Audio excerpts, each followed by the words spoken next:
Assalamualaikum warahmatullahi taala wabarakatuh. Qala rabbi israh li sadri wa yassir li amri wahlul uqdatan min lisani yafqahu qawli. Mbokk yi top sunu chaîne bi di Ridial 106 TV maa ngi nuyu mboolem ñi ci abonné ñëpp tey ñaan ñi nga xam ne abonné guñu ñu abonné ci chaîne bi bu ñu bësee foofu ñu bind es abonné rek buñ ko bësee benn yoon bës kolos bi mooy tax vidéo bu ñu dugal ngeen mën koo jot. ñu ngi jaajëfal ñëpp ñi nga xam ne ñu ngi topp sunu chaîne bi leen siyaar baax a baax leen ñaanal jàmm ak tawféex. tey jii nag ñu ngi indi benn waxtaan woo xam ne dafay jëm ci wàllu ñi nga xam ne dañoo bëgg am alal te duñ ci sonn kooku nit ki mën naa am alal te du jaar ci lu xaraam ndax am na yoo xam ne ay fitis lay doon ak ay njabar te loolu su boobaa dafay xaraam ci jullit bi te nit ki wut alal wërta tax mu dugg ci lu xaraam te fekk na loolu muy wut mën na ko am ci alxuraan te du ci am bàkkaar du ci am benn jafeñ-jafeñ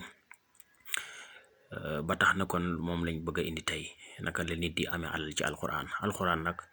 6666 aaya la di juróom benn fukki isib waaw di 114 saar kon loolu mooy tënk bi. am na ñeneen ñu ko waxee neneen waaye nag loolu mooy li ci gën a wér borom xam-xam yëpp dëppoo nañ ci nga xam ne léegi li ñuy liggéey ci pour nit ki am alal moom la ñuy wooye wallu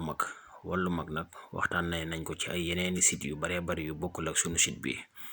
bari na ay nit yuñ ko jëfal it yoo xam ne ñoo waxal seen bopp te li gën a neex ci jëf mooy nga jëfal nit ka nga jëfal wax ne la nga ma jëfaloon gis naa ko loolu ñu ngi ciy sant yàlla bu baax a baax alhamdulillah. niñ koy liggéey nag dañuy dellu ci alxuraan ku ne xam na ne 114 saar yooyu amut lu ci yàlla bàyyi ndax moo ko wax maa faradnaa fi kitaabi min shay'in.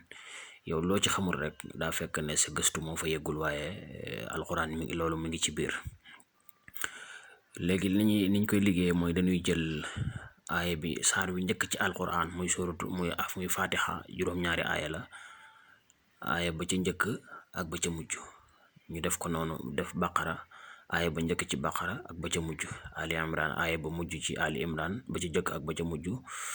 maayida laharaaf anham ba alxuraan jeex rek noonu lañ koy liggéeyee. am na yeneen sekare yu ndaw nag ndax sekare boo gisee deesu ko weer sëñ Fallu waxoon na ne sekare moo ko butit yam te kenn warul bëggul a dox sa butit na ci biti kon sekare deesu ko weer ndax boo ko weeree dayo ba mu waroon a am dutu ko am ci doole. buñ ko jëlee nag ba liggéey ko boole ko li mu war a àndal dañ koy jàmb comme ni ngeen gis ci vidéo bi loolu lenn la rek ci li mu war a àndal te dafay àndaale ak bayre ndax ku ne xam na ne suuratu yaasin tamit mooy bokk na ci saar yi gën a siiw ci alxuraan da ciy bokk.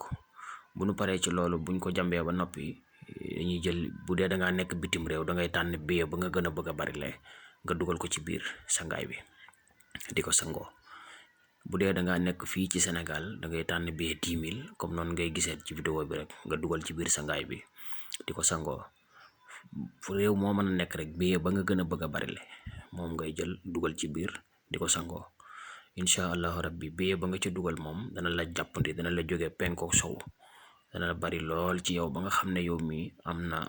loo laal loo xam ne moo yombal sa wërsëg nii. balaa loolu di am nag ngeen raxas yaram wi ndax yaram nit ki pour mu am li mu bëgg ci dundam foog mu raxas yaramam ci wàllu cat bu baax a baax foofu la ñuy njëkkee ak nit ki itam ndax nit ki lépp lu muy sàkk muy jafe rek day fekk yaramam moo tëju moo naqari. bu yaramam setee ci wàllu cat nag bu amee ubbeekaay bu foor ak musulaay suñ borom mën naa yombal dundam ci kàttanu suñ borom ndax lii may wax nii lu am la ku xool di nga gis ne am na ñoo xam ne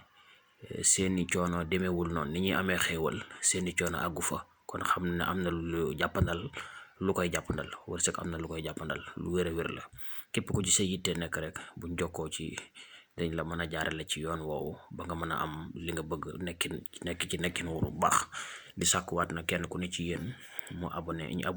abonné ci chaîne bi ngir vidéo yu ñu dugal ñu mën koo jot. asalaamaaleykum wa rahmatullah.